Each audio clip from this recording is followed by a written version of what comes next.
ঈদের ছুটি শেষে চতুর্থ দিনেও রাজধানীতে ফিরছে কর্মজীবী মানুষ। তবে Sadarghat launch terminal, Kamalapur rail station এবং বাস টার্মিনাল ঘুরে দেখা যায় এখনও ঘরমুখো মানুষের ভিড় রয়েছে।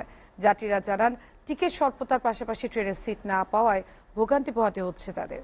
স্বাচ্ছন্দ্যে যাতায়াত করতে অনেকে লঞ্চে ভ্রমণ করছেন, পাশাপাশি বাসেও নেই ভিড়। সাজ্জাদ জাহানের রিপোর্টে বিস্তারিত।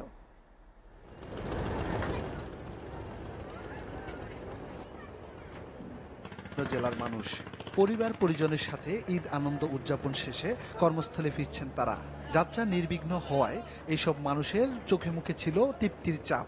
যাত্রী হালকাই ছিল, মানে সবকিছু মিলে ওভারঅল সবকিছু ভালোই ছিল।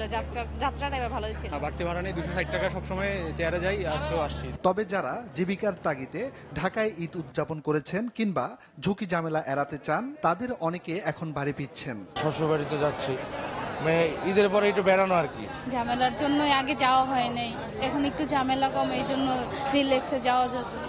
বাপ মা বাড়িতে আজকে যাইতে আসি, দোকান বন্ধ করে আজকে দোকান খোলা বন্ধ করলাম করে আজকে যাইতেছি। এদিকে মহাখালী বাস টার্মিনালে রাজধানী ফেরত মানুষের পাশাপাশি বাড়ি ফেরা যাত্রীদের আনাগোনাও দেখা যায়।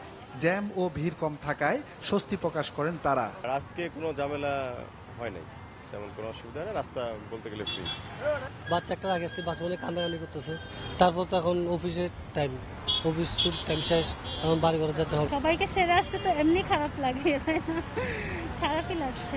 এছাড়া ঘরমুখো মানুষের যাত্রায় সকাল থেকেই মুখরিত ছিল কমলাপুর রেল স্টেশন। সাজ্জাদ জাহান, এসএ টিভি, ঢাকা।